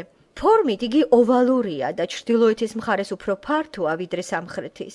ტბა მდებარეობს ზღვის დონიდან 213 მეტრით დაბლა. ეს გახლავთ ხეობის ზედა მხარე, რომელიც მკვდარ ზღვამდეა გაშლილი, რომლის სანაპიროც მდებარეობს ზღვის დონიდან 425 მეტრის დაბლა. ეს ადგილმდებარეობა დედამიწაზე ერთ-ერთი ყველაზე ნაყოფიერია. თქვენთვის ალბათ საინტერესოა იცოდეთ, რომ გალილეის ზღვის სანაპიროზე განლაგებული იყო 9 საკმაოდ დიდი ქალაქი. 1930 წლისთვის ამ ადგილებში იყო მხოლოდ ერთი პატარა დასახლება ტიბერია. დღესდღეობით ეს გახლავთ ერთადერთი შემორჩენილი დასახლებული ადგილი. ადრე ტბა გადატენილი იყო მეთევზეთა ნავებით. იოსებ ფლავიუსი აღწერს, რომ ტბის ნაპირზე გემსაბლით მიბმული იყო 240 მეთევზეთა გემი. ტბისთვის სიდიდით 13-21 კილომეტრზე ეს გახლავთ მთელი ფლოტი. ზუსტად იქ დადიოდა იესო და იპოვა ეს ჩვენი ორი ძმაც. რა ხალხი იყო ეს? ტექსტი გვეუბნება, რომ ესენი იყვნენ სიმონი სახელად პეტრე და მისი ძმა ანდრია. აი ასე მოხდა მათი მოწოდება, მაგრამ მიაქციეთ ყურადღება, რომ ეს არის მათი მოწოდების უკვე მეორე ეტაპი. ახალ აღთქმაში ბევრი შემთხვევა აღწერილი, როცა ქრისტე მოუწოდებს მოწაფეებს. თითოეულმა მახარებელმა ესა თუ ის შემთხვევა აირჩია თავისი მიზნებისათვის. ამ მოწოდებებში შეიძლება შემჩნეულ იქნას გარკვეული თანმიმდევრობა. სხვა სიტყვებით, ბიბლიაში სულ ცოტა 5 ეპიზოდზეა მინიშნება და თითოეულ მათგანში იესოს თავისი მოწაფეები აყავს ახალ დონეზე. იგივე გვემართება ჩვენც. ასე არ არის? რომელიღაცა ეტაპზე თქვენ მოწოდებულნი იყავით გადასარჩენად, შემდეგ თქვენ მოწოდებული იყავით ახალ დონეზე, ანუ ახალ საფეხურზე, საკუთარი თავის მიძღვნა ქრისტესთვის. მოგვიანებით კი ქრისტემ მოგიწოდათ თქვენ ემსახუროთ მას განსაკუთრებულ მსახურებაში. შემდეგ შესაძლოა თქვენ გაიგებთ მოწოდებას, მსახურებას კონკრეტულ ადგილზე, მაგალითად ეკლესიაში მადლი, ან კიდევ სხვაგან. სხვა სიტყვებით, ღმერთისგან მოწოდებას შეიძლება ჰქონდეს სხვადასხვა ეტაპები. იგივე ხდებოდა ქრისტეს მოწაფეების შემთხვევაშიც. პირველად მოწაფეების მოწოდებაზე ჩვენ ვკითხულობთ იოანეს სახარების პირველ თავში. ეს ტექსტი თქვენ შეგიძლიათ დამოუკიდებლად შეისწავლოთ. ჩვენ ახლა ამას არ დავუთმობთ დროს. ეს იყო მოწოდება სახსნელად. პირველი მოწოდება. და თუ გახსოვთ, მაშინ იოანე ნათლისმცემელმა თქვა: მეტი ნუ არ დამდებთ მე, მიჰყევით მას. მას შემდეგ მათ დატოვეს იოანე და გაჰყვნენ ქრისტეს. ეს იყო მოწოდება სახსნელად. მათეს სახარების მეოთხე თავის მე-18 მუხლის ტექსტი აღწერს მოწაფეების მოწოდების მეორე ეტაპს. ეს გახლავთ ადამიანთა მებადურობის მოწოდება. ეხლა ისინი გაჰყვებიან ქრისტეს, მაგრამ ეს გახლავთ ერთჯერადი მოქმედება. ჯერ კიდევ ისინი არ ტოვებენ თავიანთი ცხოვრების ყაიდას. ისინი გაჰყვნენ ქრისტეს და ამ წუთიდან ისინი მოწოდებულნი არიან დაიპყრონ სულები და დაიჭირონ ადამიანები. ისინი მოწოდებულნი არიან გაჰყვნენ ქრისტეს. არის მესამე მოწოდებაც. იგი ჩაწერილია ლუკას სახარებაში მე-5 თავში. ეს ხდება მათეს მიერ აღწერილი მოქმედებების შემდეგ. იქ განსხვავებული გარემოებაა. არის მსგავსებებიც, მაგრამ არის აშკარა განსხვავებულობა. განიხილავთ რა ლუკას სახარების მე-5 თავს, თქვენ ამას აუცილებლად შეამჩნევთ. ლუკას მე-5 თავში იესო მოდის მოწაფეებთან და სიტუაცია ცოტათი განსხვავდება. ისინი აგრძელებენ თევზჭერას, რაც იმას ნიშნავს, რომ მეორე ეტაპზე მათ მთლიანად არ დაუტოვებიათ თავიანთი ხელობა. ისინი გაჰყვნენ იესოს მხოლოდ დროებით. ამჯერად გამოხმაურება მოწოდებაზე უფრო მეტად გამუდმებული იქნება. იესო ამჯერად ლაპარაკობს არა მარტო იმაზე, რომ იგი მოელის მოწაფეებისგან იყვნენ ადამიანთა მებადურების ზოგად ჯამში. იგი მოუწოდებს მოწაფეებს ამჯერად გახდნენ მხოლოდ ადამიანთა მებადურები და სხვა არაფრის. ამ ეტაპზე იესო იდგა გენისარეთის ტბის პირას, როგორც კიდევ მეორენაირად უწოდებდნენ გალილეის ზღვას. ბუნებრივია, რომ ლუკა მას ტბას ეძახის, რადგან იგი ხშირად მოგზაურობდა. მას უნახია ნამდვილი ზღვა და ეს ტბა ვერანაირად ვერ შეედრებოდა მათ. იესო ნაპირზე ხედავს მებადურთა ორ ნავს, საიდანაც გამოვიდნენ მეთევზეები. იგი შევიდა იმ ნავში, რომელიც სიმონს მიეკუთვნებოდა და უკვე აქ ვხედავთ მათეში მოთხრობილი ისტორიის განსხვავებას. იესო ამბობს. ლუკას სახარების მე-5 თავის მე-4 მუხლში ვკითხულობთ. შეაცურე ღრმად და მოისროლეთ ბადეები თევზის დასაჭერად. და აქ ხდება სასწაული. მათ საბოლოოდ გაიგეს თავიანთი მოწოდება და მიძღვნა. იესო იმეორებს თავის მოწოდებას მე-10 მუხლში. ლუკა მოგვითხრობს, რომ არა მარტო პეტრე მოიცვა ამან, არამედ ასევე იაკობი და იოანე, ზებედეს ძენი სიმონის მეწილეები. და უთხრა სიმონს იესომ, ნუ გეშინია. ეხლა უკვე მნიშვნელობა არ აქვს. შეძლებ თუ არა თევზის, თუნდაც ერთი თევზის დაჭერას. თქვენ გახსოვთ ეს ისტორია? მათ მთელი ღამის განმავლობაში ვერ შეძლეს ვერც ერთი თევზის დაჭერა უფალის გარეშე. თევზი მთლიანად იესოს კონტროლის ქვეშ იმყოფებოდა. იგი ამბობს: გინდა თევზი? ჩააგდე ბადე იქ, სადაც მე გეტყვი და შენ გექნება თევზი. ჩემს გარეშე თქვენ არაფრის გაკეთება არ შეგიძლიათ. არც კი იფიქრო, რომ ჩემს გარეშე რაიმეს დაჭერა მოახერხო. და შემდეგ იგი ამბობს: ამიერიდან ადამიანებს დაგაჭერინებ. და აქ მოწაფეები გადადიან მიძღვნის აბსოლუტურად ახალ საფეხურზე, რადგან მათ მიაყენეს ნავები ხმელეთს, ყველაფერი მიატოვეს და გაჰყვნენ მას. ფიქრობ, თქვენ გესმით, რომ იგივე ხდება ჩვენს ცხოვრებაშიც. ოდესღაც თქვენ მოხვედით იესოსთან და ვიღაცამ გითხრათ თქვენ, დროა ადამიანთა მებადურები გახდეთ. თუმცა ხდება, რომ გადის დიდი დრო, სანამ დადგება ის საათი და ზოგიერთებისთვის ეს არასოდეს არ დადგება, როცა აუცილებელია ყველაფრის მიტოვება და ადამიანთა დასაჭერად გამგზავრება. მარკოზის სახარების მე-3 თავში აღწერილია კიდევ ერთი მოწოდება. აქ ისინი არა მარტო ადამიანთა მებადურებად არიან მოწოდებულნი, არამედ მოციქულებად არიან არჩეულნი. მე-14 მუხლში ვკითხულობთ. დაადგინა 12, რომ მასთან ერთად ყოფილიყვნენ და რომ გაეგზავნა საქადაგებლად, ჰქონოდათ მათ განკურნებისა და ეშმაკთა გამოდევნის ხელმწიფება. მათ ჰქონდათ სასწაულების კეთების უნარი, მაშა სადამე მათ გაიარეს გზა საერთო მოწოდებიდან მთლიანი მიძღვნის გავლით და ეხლა მოიპოვეს სასწაულების კეთების ძალაუფლება. და ბოლოს მე-5 ეტაპი აღწერილია მათეს სახარების მე-10 თავის პირველ მუხლში.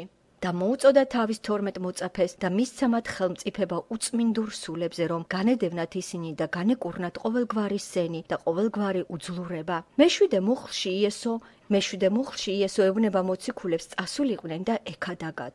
კერძოდ იგი აზუსტებს, რომ მათ აგზავნის როგორც ცხვრებს მგელთა შორის, მუხლი მე-16. და ამ მომენტიდან ისინი მიდიან და ქადაგებენ. თქვენ ხედავთ, როგორ ვითარდება პროცესი? მეგობრებო, იგივე უნდა ხდებოდეს ჩვენთანაც. ყველაფერი იწყება იმ მომენტიდან, როცა ჩვენ ხვდებით იესოს, ვიღებთ მას როგორც მხსნელს. შემდეგ სული წმინდა მოგვიწოდებს, გადავიქცეთ ადამიანთა მებადურებად და შემდეგ ჩვენ ვტოვებთ ყველაფერს და მთელი ცხოვრება დამიზნებულია უკვე იმაზე, რომ ვიქადაგოთ სახარება. და ბოლოს დგება მომენტი, როცა თქვენ შეიგრძნობთ ღმერთის ძალას და გამოდიხართ მის სამკალზე, რათა როგორც მისმა სრულ უფლებიანმა წარმომადგენელებმა შეასრულოთ მისი შრომა. მაგრამ ჩვენი ტექსტი აღწერს მხოლოდ მეორე სტადიას. ეს მხოლოდ დასაწყისია. რა საქმიანობდა ეს ორი ძმა? მათესახარების 4 თავის 18 მუხლი. წავიკითხოთ. როცა გალილეის ზღვის ნაპირას მიდიოდა, დაინახა ორი ძმა, სიმონი პეტრე წოდებული და ანდრია მისი ძმა. ბადეებს ისროდნენ ზღვაში, რადგან მებადურები იყვნენ. იმ დროს არსებობდა თევზჭერის 3 ძირითადი მეთოდი. პირველი მეთოდი, ჩვეულებრივი ანკესი. დღეს თევზს იჭერენ სპანინგის საშუალებით. იმ დროს ანკესის კანაფი უბრალოდ დამაგრებული იყო გრძელ ჯოხზე, მაშინ სადამე თევზის დაჭერა შესაძლებელი იყო ანკესით. მეორე მეთოდი იყო ბადის საშუალებით. ბადეს აგდებდნენ ნავიდან, უფრო სწორედ 2 ნავიდან და ეჭირათ ბაწრებით 4 მხრიდან. ბადის შუაგულს მიაბაბდნენ ტვირთს, რათა ბადე მაშინვე ჩაძირულიყო წყალში, რაც შეიძლება ღრმად. ბუნებრივია, რომ ნავის მოძრაობის დროს ბადე კრებდა თევზებს. მეთევზეები ქაჩავდნენ თოკებს და მჭიდროდ კრავდნენ ბადეს კენწეროში. შიგნით კი ბადე თევზებით ივსებოდა. ბიბლია მათეს მე-13 თავში გვეუბნება ბადეებზე. ნავების მოძრაობისას ბადე ემსგავსებოდა უზარმაზარ კონუსს, რომელშიც ცვივდებოდნენ თევზები. მეთევზეებს ისღა დარჩენოდათ ზემოთ შეეკრათ ბადე და ამოეთრიათ დაჭერილი თევზი. თქვენ იკითხავთ თუ რატომ გიყვებით ამას? მე ვფიქრობ, რომ ეს მეტად საინტერესოა. სხვათა შორის, აქ ნახსენებია სიტყვა ამფიბლესტრონი, საიდანაც წარმოიშვა სიტყვა ამფიბია, რადგან ეს ბადე მოქმედებდა ორ სტიქიაში. მეთევზე იდგა ხმელეთზე, მაგრამ ბადეს აგდებდა ზღვაში, საიდანაც ამოჰქონდა თევზი. მაგრამ რაც კიდევ უფრო საინტერესოა ის არის, თუ რა თქვა იესომ. ადამიანთა მებადურებად გაგხდით. ეს იყო სიტყვების თამაში დაფუძნებული იმაზე, თუ რა ხელობის წარმომადგენლები იყვნენ იესოს პირველი მოწაფეები. ისინი ნაპირიდან ისროდნენ დიდ ბადეს ზღვაში და ვარაუდობდნენ ბევრი თევზის ამოტანას. ისინი არ კმაყოფილდებოდნენ მხოლოდ ერთი თევზით და მე მომწონს ის, რომ იესო მათ ეუბნება იმას, რომ იმათ, ვისაც ისინი დაიჭერენ, იქნება მთელი უბრალესობა. როცა იესო ასწავლიდა სახარებაზე, იგი ფიქრობდა მრავალზე. ასე და ამდაგვარად მან მოუწოდა სიმონს და ანდრიას, მაგრამ შეხედეთ 21 მუხლს. წავიკითხოთ. იქიდან წავიდა და დაინახა სხვა ორი ძმა, იაკობი ზებედეს ძე და იოანე მისი ძმა, რომელნიც თავიანთ მამასთან ზებედესთან ერთად ნავში ბადეებს აწესრიგებდნენ და მოუხმო მათ. მან გაუმჟღავნა გეგმა 4 მოწაფეს. ამასთან ესენი იყვნენ უხეში, ტლანქი ყმაწვილები. არ გაუშვათ ეს ფაქტი მხედველობიდან. მანამდე სანამ მათ გააგზავნიდა მისიის შესასრულებლად, მათზე ბევრი უნდა ემუშავა. ესენი იყვნენ უხეში მამაკაცები, რომლებსაც ბევრი რამ ენახათ ცხოვრებაში. ამის თქმა ზუსტად შეგვიძლია პეტრეზე, თუმცა სხვებიც დიდად არ განსხვავდებოდნენ მისგან. მათ არაერთი პრობლემა ჰქონდათ. ისინი არ გამოირჩეოდნენ სულიერი გუმანით. პრინციპში, სულ ერთი იყო მათთვის. თუ რას ეუბნებოდა იესო თავისი მსახურების პირველ თვეებში, მათ მისი მაინც არ ესმოდათ. როდესაც იესო მათ ესაუბრებოდათ იგავური ან მაღალფარდოვანი გამოთქმებით, ანუ როგორც ებრაელები მათ ეძახიან მაშალ, ისინი მხოლოდ გაურკვევლობისაგან მხრებს იჩეჩავდნენ. რაზე ლაპარაკობ? ჩვენ არ გვესმის შენი. მათ ჰქონდათ საკმაოდ შეზღუდული გაგება სულიერი საკითხებისა. იგავებმა იესოს მიერ მოთხრობილმა მე-13 თავში მათ ყურებს შუა გაიარა. მათ ესე ვერ გაიგეს თუ რა უნდოდა ამით ეთქვა იესოს. დიდი ხნის განმავლობაში კეფას იფხავდნენ გაურკვევლობაში, თუ რას უნდა ნიშნავდეს იესოს ნათქვამი. იესოს ყველაფერი უნდა მოეყოლა, ხოლო მათ ბევრი რამ უნდა გაეგოთ და ესწავლათ. ამასთან ისინი საშინლად განიცდიდნენ თანაგრძნობის უქონლობას. ისინი ნამდვილად მეტად ხისტი ადამიანები იყვნენ. გთხოვთ მათესახარების მე-14 თავის მე-15 მუხლი წავიკითხოთ. მივიდნენ მასთან მოწაფეები და უთხრეს: აქ უდაბნო ადგილია, ჟამიც გვიანია, გაუშვიეს ხალხი, რომ წავიდნენ სოფლებში და საჭმელი იყიდონ თავისთვის. ანუ მოდი მოვიშოროთ ეს ხალხთა ბრბო, მათ მალე მოშივდებათ და ჩვენ მათი დაპურება მოგვიწევსო. სულ მცირედი ეს არასტუმართმოყვარეობაა. ეს მამაკაცები არასტუმართმოყვარენი იყვნენ. ესენი იყვნენ სიამაყით აღხვსილი ადამიანები და იესოს გვერდზე ისინი თავიანთ თავს შესაძლებელია სხვებზე უკეთესებად თვლიდნენ. მათ ეს მე-18 თავში ვკითხულობთ, რომ მათ პატარა ბიჭი გამოიკიდათ. ისინი შეეცადნენ მოეშორებინათ ბავშვი. ისინი ხო ვერ გაცდებოდნენ ვიღაცეებისთვის. ისინი არ ჩქარობდნენ მიტევებას. პეტრემ ჰკითხა ერთხელ იესოს: უფალო, თუ კი ვინმე გამაბრაზებს, რამდენჯერ უნდა ვაპატიო მას? და უფალმა უპასუხა 490 ჯერ. და ბოლოს ისინი საშინლად იქცეოდნენ შეკრებებზე ლოცვისათვის. მუდმივად ეძინებოდათ. და ამასთან გამბედაობაც აკლდათ. როგორც კი გაანადგურეს მწყემსი, ყველა ცხვარი გაიფანტა. რა ვთქვათ, შესანიშნავი საკრებულოა. მათ არ გააჩნდათ არც სულიერი გუმანი, არც სიფხიზლე, არც თანაგრძობა, არც მორჩილება, არც მიდრეკილება მიტევებისაკენ, არც რწმენა ლოცვაში და ამასთან ისინი მხთალებიც იყვნენ. წამოდით ჩემთან და მე გაგხდით თქვენ ადამიანთა მებადურებად. თქვენ გესმით რა შეუძლია უფალს ჩვენგან გააკეთოს? მას შესანიშნავად შეუძლია ნედლეულ მასალასთან მუშაობა, რომელშიც მეტად ძნელი ან უფრო უკეთესი საერთოდ შეუძლებელია რაიმე პოტენციალის მოძებნა. ეს ასევე კარგი გაკვეთილია. მე ზუსტად ვიცი, რომ იესომ მათში რაღაცა იპოვა. მან რაღაცა შეამჩნია მათში. მან იცოდა თუ რას აკეთებს. მან გამოყო მათში რაღაცა პოტენციალი. მან დაინახა ეს პოტენციალი. როცა ამ თემას განვიხილავდი, მე გავიფიქრე, ხომ არ თამაშობდა მებადურეების არჩევაში ის ფაქტი, რომ ამით იგი ამხილებდა იმ დროის მთელ იუდეველთა სისტემას. რატომ არ მოუწოდა თავის რაზმში არც ერთ რაბინს? ვინმე უნარიანი, გამჭრიახი, ჭკვიანი, გარათლებული რაბინი ან იუდეველთა ბელადი? არამედ მეთევზეები? მათ რა ესმით? ისინი სკოლაშიც კი არ სწავლობდნენ, მათ შესაძლოა წერა-კითხვაც კი არ იცოდნენ, მაგრამ იესო რაღაცა უფრო მნიშვნელოვანს ეყრდნობოდა. იგი არა მიწიერ სიბრძნეზე იყო დაიმედებული, არა რელიგიურობაზე, არა განათლებულობაზე და არა რიტუალებზე თუ წესჩვეულებებზე. იგი რაღაც უფრო უკეთეს იმედოვნებდა. პავლე მოციქული ამბობს, 1 კორინთელთა წერილი, თავი 1 მუხლი 26. ბევრი არ არის ხორციელად ბრძენი, ბევრი არ არის ძლიერი და ბევრი არ არის წარჩინებული, არამედ სოფლის უმეცარნი ამოარჩია ღმერთმა. მანა არჩია ყველაზე უბრალო და გამოუსადეგარი. მეთიუ ბროდუსმა, გამოჩენილმა კომენტატორმა, რომელმაც შესანიშნავი კომენტარები დაწერა მათე სახარებაზე, ამბობს, შესაძლებელია ისინი მცირე ხარისხში ჩაეფლნენ ფარისევლების უაზრო ტრადიციებში და ამიტომ უმაღლეს ხარისხში მზად იყვნენ მიეღოთ ახალი სწავლება და გადაეცათ იგი სხვებისთვის. ამასთან ისინი აშკარად იყვნენ მდაბიონი ამ სიტყვის სრული მნიშვნელობით. სავსებით შესაძლებელია, რომ ისინი ეწეოდნენ მოკრძალებულ ცხოვრებას და არ დადიოდნენ რაბინთა სკოლაში. და მართლაც საქმე მოციქულთა მეოთხე თავის მე-13 მუხლში მათზე ამბობს, რომ ისინი უწიგნური და უბრალო ადამიანები იყვნენ. მათ რა უნდა იცოდნენ? ესენი ხომ გალილეიდან არიან? შეხედეთ მე-19 მუხლს. იესო პირდაპირ მათ მიმართავს: მომყევით მე და ადამიანთა მებადურებად გაგხდით. ჩვენ ქრისტიანები ხშირად ვუშვებთ მხედველობიდან ერთ მნიშვნელოვან მომენტს. ხალხი ხშირად ამბობს: აი, რომელიმე გამოჩენილი ადამიანი რო გამხდარიყო ქრისტიანი, რამდენ ადამიანს მიიყვანდა იგი ქრისტესთან. მაგრამ უფალმა თავიდან ესეთები არ შეარჩია. იგი არ მოქმედებდა ამ პრინციპით, რომ ასეთმა და ასეთმა რომ ირწმუნოს, მას დიდი გავლენა ექნებოდა. ქრისტეს ოლიმპიური ნაკრები კი არ აურჩევია და არა იმიტომ, რომ ოლიმპიური ჩემპიონები არ ვარგანან. იგი არ არჩევდა თავისთვის ანგელოზებს, მან შეარჩია უბრალო, მოკრძალებული მეთევზეები. ესენი იყვნენ უბრალო ადამიანები ხალხიდან გამოსული. ღმერთი ყოველთვის მოწყალე თვალით უცქერდა უბრალო, საწყალ და ღარიბ ადამიანებს, ამასთან სულით გლახაკთ. კიდევ ერთხელ მიაქციეთ ყურადღება მე-19 მუხლს. რამდენად მშვენიერია იგი, უთხრა მათ: მომყევით მე და ადამიანთა მებადურებად გაგხდით. ეს ხომ გასაოცარი დაპირებაა. მე თქვენ გაგხდით ადამიანთა მებადურებად. ჩვენ ვხედავთ, რომ იოანეს პირველ თავში მათ უკვე ირწმუნეს. ეხლა დადგა მეორე ეტაპი. მე მაქვს ამოცანა, რომ თქვენც იქნებით ადამიანთა მებადურები. მათ შესანიშნავად გაიგეს თუ რას გულისხმობდა იესო. მათ თვალწინ ხომ იმდენად ნათელი სურათი იდგა. მათ ზუსტად გაიგეს, რაზე ლაპარაკობდა იესო. თქვენ ოდესმე დაფიქრებულ ხართ, როგორ შეიძლება პრაქტიკაში გამოყენებული იქნას მეთევზეების პრინციპები?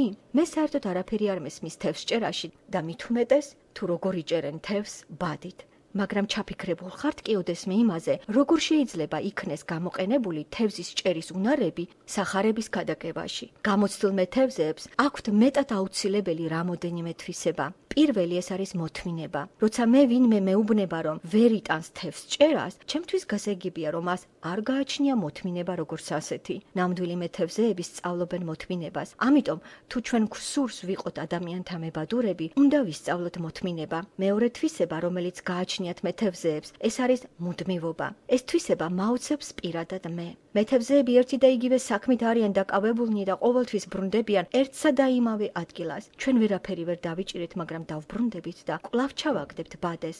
კვლავ და კვლავ, კვლავ და კვლავ მუდმივობა. მესამე თვისება დახელოვნებული მეთევზისა ესაა გამბედაობა. ძველი დამჯღრეული პატარა ნავით ისინი გადიან უზარმაზარ ზღვაში. მიუხედავად საფრთხისა, ისინი ზღვაში იმისთვის გადიან, რომ რაც შეიძლება მეტი თევზი დაიჭირონ. გარდა ამისა, ცხადია, რომ მეთევზეებმა იციან, როდის დადგება სწორი მომენტი. თუ თქვენ საშუალება მოგეცემათ გაესაუბროთ თავისი საქმით კარგ მცოდნე მეთევზეს, იგი ყოველთვის გეტყვის, როდის და სად არის საჭირო ამა თუ იმ თევზის მოძებნა. ასევე მახარებელი საგულდაგულოდ არჩევს დროსა და ადგილს ქრისტესთან სულების მისაყვანად.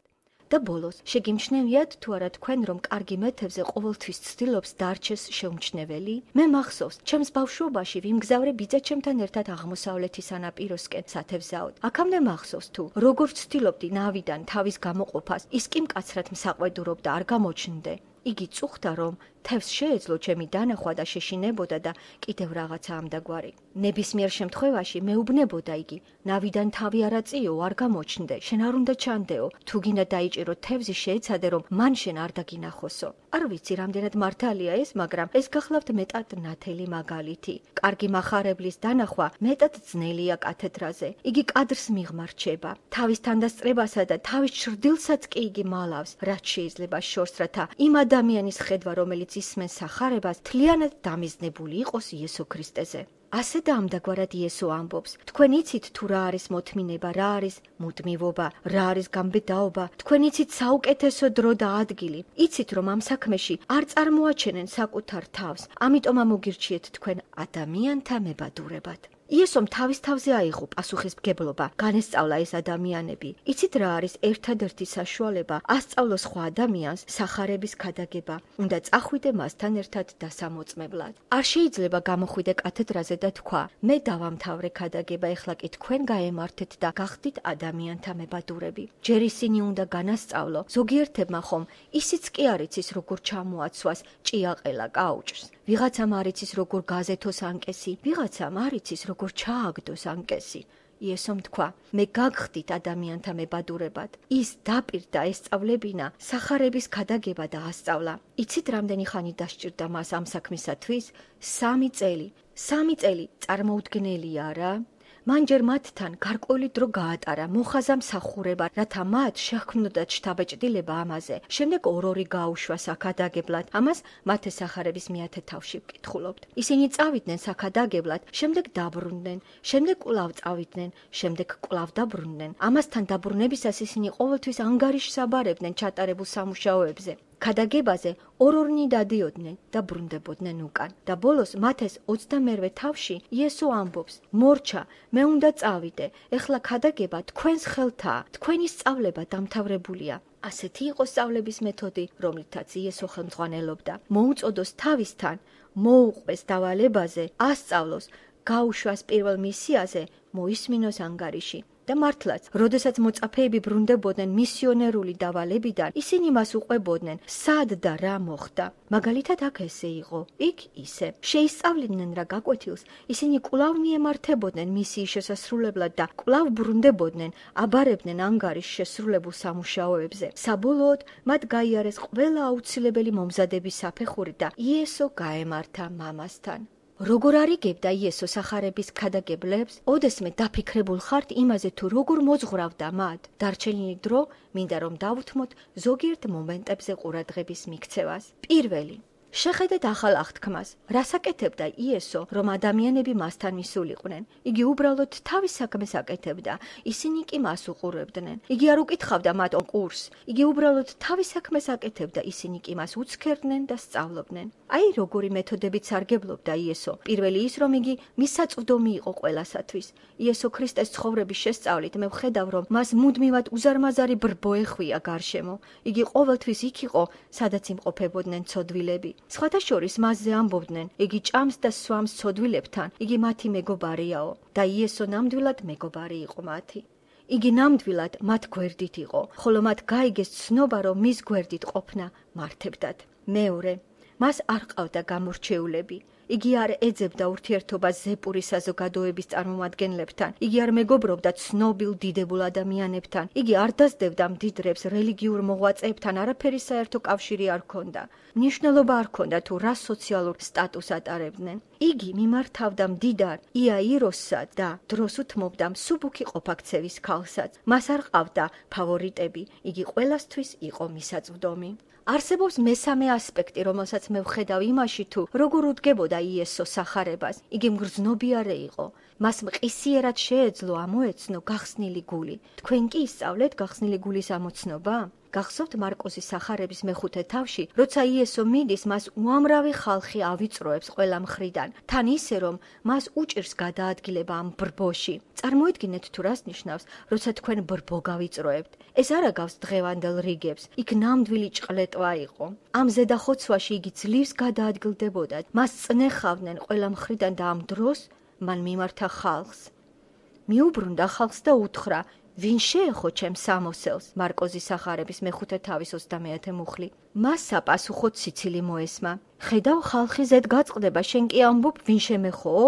მან მიმოიხედა, რომ დაენახა ამის ჩამდენი. იქ ნამდვილად იყო ქალი, რომელიც 12 წელი სისხლის დენით იტანჯებოდა და იესოს ტანსაცმლის კალთა შეეხო, ანუ მისი რაბინის ტანსაცმლის 4 პატარა ფოჩიდან ჩამოკიდებულ ერთ-ერთ შეეხო. იესო მიცოდა, რომ მისი გული გახსნილი იყო, ამიტომ მიაქცია მას ყურადღება, მიუხედავად დიდი ბრბოს შევიწროებისა ყოველ მხრიდან. მან განკურნა ქალის დაავადება. ქალი გამოუტყდა იესოს ყველაფერში და სუფთა გულით გამოავლინა რწმენა მასში. იესო სინამდვილეში მგრძნობიარე იყო. მას ბრბოში შეეძლო გამოერჩია ადამიანი, რომელსაც გახსნილი გული ჰქონდა, სულიწმიდის მიმართ მგრძნობიარე. იცით, რომ თქვენ შეგიძლიათ მისი ამოცნობა. თუ თქვენ იქცევით სულიერად, ღვთის სულიწმიდა მიგიყვანთ ესეთ ადამიანთან. იესო იყო მისაწვდომი, არ ჰყავდა გამორჩეული ადამიანი, სამაგიეროდ იყო თანამგრძნობი. და ბოლოს მეოთხე, იგი ცდილობდა სახალხო აღიარების მიღწევას. მე უკვე მიგანიშნეთ იმაზე, იგი არ დაუშვებდა, რომ ვიღაცა უბრალოდ გასხტომოდა მას. იმ ქალს, რომელზეც მარკოზის სახარება მეხუთე თავში მოგვითხრობს, უნდა სახალხოდ ეღიარებინა თავის რწმენაზე. იგი ვერ გაუსხლტებოდა ამას. იგი შეეხო მისი ტანსაცმლის კიდეს და სავსებით განიკურნა დაავადებისაგან, მაგრამ მარტო ეს არ იყო საკმარისი. მარკოზი გვამცნობს, რომ ამ ქალმა მთელი ქონება ექიმებს დაახარჯა და ვერავინ განკურნა იგი. მარკოზი მიანიშნებს იმაზე, რასაც ლუკა გასაგები მიზეზებით მხედველობიდან უშვებს, მოწაფეები ეუბნებიან მას. ხედავ ხალხი ზედ გაწყდება, შენ კი ამბობ, ვინ შემეხოო? მაგრამ იესომ იმ ხალხიდან ეს ქალი აარჩია და უთხრა მას, ასულო, შენმა რწმენამ გიხსნა, წადი მშვიდობით და მორჩენილი ხარ შენი სენისაგან. იესომ მიაღწია იმას, რომ ამ ქალმა აღიარა თავისი რწმენა. ჩვენც ასევე უნდა ვიქცეოდეთ. სახარებამ რომ იქონიოს ეფექტი ხალხზე, ჩვენ ისინი ისეთ მომენტამდე უნდა მივიყვანოთ, როდესაც ისინი სახალხოდ თავიანთი ბაგეებით აღიარებენ იესოს უფლად. იესოს გააჩნდა კიდევ ერთი თვისება, რომელთაც იგი სარგებლობდა ხარების დროს. ეს იყო სიყვარული და მზრუნველობა. ამაზე ბევრი შეიძლება ვილაპარაკოთ. იოანეს სახარების მერვე თავი მოგვითხრობს, როგორ მოექცა იგი ქალს, რომელიც მრუშობაში ამხილეს. ამ ქალს აბუჩად იგდებდნენ, რამე თუ იგი მეტად გარყვნილ ცხოვრების წესს მისდევდა, რომელიც კი შეგეძლო წარმოგედგინათ. და როგორ მოექცა იესო მას? როგორ მოექცა იგი მარიამ მაგდალინელს? რამდენი შემთხვევა აღწერილი მათე სახარებაში, თუნდაც მერვე თავში. ამავე თავში მან გაიწოდა ხელი და განკურნა კეთროვანი. მას საკმარისი სიკეთე გააჩნდა ცოდვილის მიმართ. და კიდევ ერთი თვისება. იგი ყოველთვის პოულობდა დროს. როცა ჩემს თავს იესოს ვადარებ ამ საკითხში, ეს მე მეტად მამხელს. მე ყოველთვის ვჩქარობ, სადღაც აუცილებლად უნდა მივდიოდე. ყოველთვის გეგმები მაქვს, ყოველთვის რაღაცა შეკრება მაქვს, დაგეგმილი. მე იმდენ დროს ვუთმობ მსახურებას, რომ საერთოდ არ მრჩება დრო ადამიანებისათვის. იესო ყოველთვის ნახულობდა დროს ადამიანებისათვის. მარკოზის სახარების მეხუთე თავში ჩვენ ვკითხულობთ, რომ ხალხით გარშემორტყმულმა იესომ გამოძებნა დრო იაიროსისთვის და მის ავადმყოფ ქალიშვილზე გრძელ ისტორიას უსმენს. გარშემო უამრავი ხალხი იყო, მაგრამ იესოს არ დაენანა დრო მისთვის. 3 წლის განმავლობაში იესო ასწავლიდა მოწაფეებს, როგორ უნდა იყვნენ მისაწვდომნი, როგორ არ გამოავლინონ მიკერძოება, როგორ უნდა იყვნენ გრძნობიარენი სხვის მიმართ, როგორი უნდა იყოს რწმენის აღიარება, როგორ მიმართონ სხვებს სიკეთითა და სიყვარულით, როგორ გამონახონ დრო, გამოიყენებენ რა იმ უნარებს, რომლებსაც დაეუფლნენ თევზჭერის დროს, როგორებიცაა მოთმინება, მუდმივობა, გამბედაობა, მომენტის შეგრძნება და შეუმჩნევლად დარჩენის უნარი. ვიღაცამ მეტად სწორედ თქვა სახარებაზე. ხარების უნარები სწავლით არ მიიღწევა, არამედ გამომუშავდება პრაქტიკაში. თუმცა ეს მიესადაგება ასევე ქრისტიანული ცხოვრების ყველა დანარჩენ ასპექტებსაც. მათ ისწავლეს, მან ისინი განასწავლა და როგორი იყო მოწაფეთა რეაქცია იესოს მოწოდებაზე.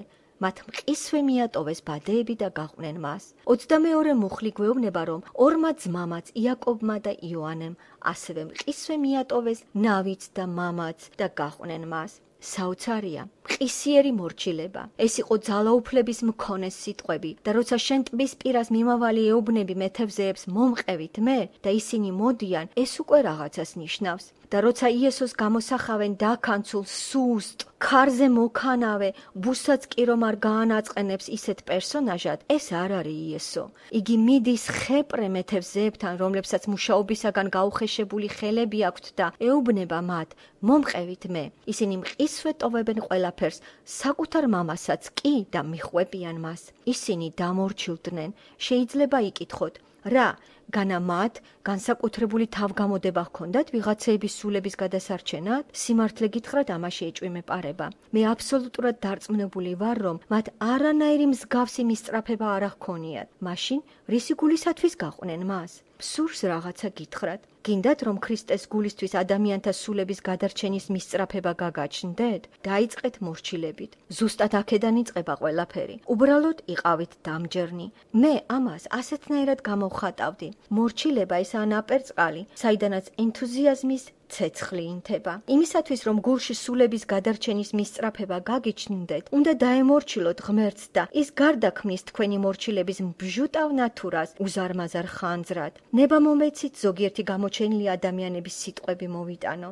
დევიდ ბრეინერდი, ინდიელ ტომთა შორის ძლიერი მისიონერი, რომელიც სულ ახალგაზრდა დაიღუპა. 30 წლისაც არ იყო, როცა თქვა, მე რომ გამხვდარიყავი, აალებადი ცეცხლი ღმერთის საქმისათვის. ჰენრი მარტინის სიტყვებია, მე მსურს დავიფერფლო ღმერთისათვის. ცნობილი მოქადაგე ალექსანდრე მაკლარენი, მანახეთ თუ რამდენად შეუძლია ქრისტიანს თანაგზნობა და მე განახებთ, რამდენადაა ეს ეფექტური. რითი დავიწყოთ? საიდან ავიღოთ ესეთი ენთუზიაზმი? როგორ შევიძინოთ ღმერთისთვის დაფერფლის სურვილი? საიდან მოდის ეს? ეს იწყება პატარა მორჩილების ნაპერწკლიდან. აი რას წერს კორალანდ მეიერსი წიგნში, საიდან უნდა ვიცოდეთ, დიდებულ შოტლანდიელ მქადაგებელზე, რობერტ მაკჩეინზე, რომელიც 29 წლის ასაკში დაიღუპა. სადაც არ უნდა დაედგა ფეხი, შოტლანდია თრთოდა. სადაც არ უნდა გაეხსნა ბაგე, ყველა მიმართულებით სულიერი ძალა ვრცელდებოდა. ათასები მიჰყვებოდნენ მას, რათა იესოს ფერხთით აღმოჩენილიყვნენ. ერთ-ერთ მოგზაურს ერთხელ უნდა დაენახა ის ადგილები, სადაც მაკჩეინი ქადაგებდა. იგი შოტლანდიის ქალაქში ჩამოვიდა და პატარა ეკლესია იპოვა. ჭაღარა ყარაული დათანხმდა მოეტარებინა ეკლესიის შენობა. მან მოგზაური მაკჩეინის კაბინეტში შეიყვანა და მიუთითა მაგიდასთან დამჯდარიყო. მოგზაური წამებში შეყომდა და დაჯდა სკამზე. მის წინ მაგიდაზე გადაშლილი ბიბლია იდო. მოხუცმა წარმოთქვა, დახარეთ თავი ამ წიგნზე და იტირეთ. ასე ყოველი კრების წინ ყოველთვის აკეთებდა ჩვენი პასტორი. ამის შემდეგ მან სტუმარი კათედრასთან მიიყვანა და უთხრა, დადექით კათედრასთან, თავზე შემოიხვიეთ ხელები და მიეცით ცრემლებს გზა.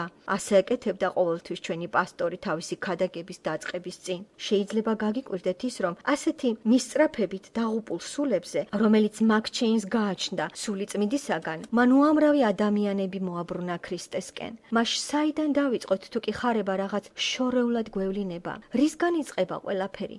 ყველაფერი იწყება მორჩილების პატარა ნაპერწკლიდან და მას განსაკუთრებული ხალხი სჭირდება. მას კარგად განსწავლული გადამრჩენელთა რაზმი სჭირდება მადლის ეკლესიაში. მას არ ჭირდება დაინტერესებულთა დახურული კლუბი. ასეთი სიკეთე ისედაც თავსაყრელია ამ დედამიწაზე. მას სჭირდება ადამიანთა მებადურები. ძალ გიცთ კი ეს თქვენ? ერთგვაროვნად. დიახ, მაგრამ როგორ მივახციოთ ამას? მისმინეთ, პირველი, იყავით მორწმუნენი, სანამ არ ირწმუნებთ, ვერ ჩაეწერებით გადამრჩენელთა რაზმში. მეორე, იყავით მისაწვდომნი. ისწავლეთ სულების ქრისტესთან მიყვანა და თუ ეს ნიშნავს მონაწილეობის მიღებას საევანგელიზაციო ღონისძიებაში მიიღეთ, თუ ეს ნიშნავს ახალი აღთქმის კითხვას, იკითხეთ, ისწავლეთ გამოყოფილი ნაწილები, სადაც ლაპარაკია ხარებაზე, გახაზეთ, დაიზეპირეთ, მაშა სადამე იწამეთ ქრისტე და იყავით მისაწვდომნი. მესამე, არ იყოთ გულგრილები. შესაძლოა ეს ნიშნავს, რომ წიგნები უნდა იკითხოთ, ეს ნიშნავს, რომ უნდა შეხვდეთ ურწმუნო ადამიანებს, ხოლო ეს თავის მხრივ ნიშნავს, რომ უნდა გამოავლინოთ მორჩილება. ამიტომ იყავით მორჩილნი. გადით ხალხში, თუნდაც არ გაგაჩნდეთ განსაკუთრებული ენთუზიაზმი, ისაუბრეთ მეზობელთან, უთხარით მას ის სიტყვები, რომლის თქმაც ყოველთვის გინდოდათ, მაგრამ არ ამბობდით და შეიგნეთ, რომ თქვენი მაგალითი იესოა. შეიმეცნეთ, როგორ იქცეოდა იგი. იპოვეთ სხვა მორწმუნენი, რომლებიც თქვენთვის მაგალითი გახდებიან და მიბაძეთ მათ. ირწმუნეთ, იყავით მისაწვდომნი, არ იყოთ გულგრილნი, იყავით მორჩილნი, მიყევით იესოს და ისწავლეთ სხვების ღირსეულ მაგალითზე. ესე იგი, იესომ მსახურება დაიწყო საჭირო მომენტში, საჭირო ადგილზე, აუცილებელი ცნობით და ერთგული თანამებრძოლეებით. სინათლე მოვიდა ამ წუთის სოფელში და ჩვენი ამოცანაა, მეგობრებო, მივაწოდოთ ეს მთელ სამყაროს. დასასრულს მოგიყვებით ერთ ისტორიას. როცა ვიყავი სტუდენტი, დეივ ჰოკინსთან ერთად, იგი ამჟამად ლონგ ბიჩის პასტორია, ბრუს პიტერსონთან, რომელიც ჩვენი ეკლესიის დიაკონია, ედომ ბერნთან, ლოს გატოსის ბაპტისტური ეკლესიის პასტორია ამჟამად და ლენი საიდელთან, აღმოსავლეთში ეწევა აქადაგებას, ვმღეროდით კვარტეტს. ჩვენ გვქონდა გამორჩეული სიმღერა, რომელსაც ყველგან და ყოველთვის ვმღეროდით. ეს იყო ჰიმნი „დაე ენთოს ქვედა სინათლეები“. შეიძლება ვინმეს ახსოვდეს ეს მელოდია. ეს თავისებურად ჩვენი კვარტეტის სავიზიტო ბარათი იყო, მაგრამ ჩვენ განსაკუთრებულად არ ჩავმწდარვართ ამ სიმღერის არსს. ჩვენ ხალხი გვეკითხებოდა, თუ რაზე იყო ეს სიმღერა. ჩვენ მხრების აჩეჩვით ვპასუხობდით, უბრალოდ ლამაზი მელოდია. რას ნიშნავს ქვედა სინათლეები? ამ სიმღერის ისტორია დუაიტ მუდის მონათხრობში იწყება. ერთხელ ტბის ერის პირას გემი ქარიშხალში მოხვდა. კაპიტანი ცდილობდა გემის მიმართვას კლივლენდის ნავსადგომთან. ჰავანაში შესვლისას არის ეგრეთ წოდებული ზედა და ქვედა ჩირაღდნები. შორიდან კარგად ჩანდა მკვეთრი ზედა შუქები, მაგრამ როცა გემი მიუახლოვდა სადგომს, შუქები არ ჩანდა, რომლებიც ნავსადგომს ანათებდა. ლოცმანმა განაცხადა, რომ უკეთესია უკან ტბაზე დაბრუნება, რამე თუ ის ვერ ხედავდა გზას, რომ გემისთვის მიმართულება მიეცა. მაგრამ კაპიტანი თავისაზე იდგა და ითხოვდა, რომ ლოცმანს ყველანაირად მოენდომებინა და გემი ჰავანაში შეიყვანა. შედეგად, გემი, რომელსაც არ გააჩნდა გზის მიმართულების მაჩვენებელი შუქები, მიასკდა ნაპირს და დაიმსხვრა. ვიღაცამ დაივიწყა ქვედა შუქები და ისინი ჩაქრა. ფრთხილად ვიყოთ, ღმერთი მკვეთრად აშუქებს ზედა სინათლეებით, მაგრამ მან ჩვენ დაგვაკისრა ქვედა ჩირაღდნეებზე მზრუნველობა. მამაო ჩვენო, ჩვენ მადლობას გიხდით შენი მოწოდებისათვის, იმისათვის, რომ ჩვენ უნდა შევასრულოთ ეს მსახურება შენთვის. გადიდებთ შენ და გთხოვთ, რომ გაგხვადო ადამიანთა მებადურებად, იესო ქრისტეს სახელით. ამინ.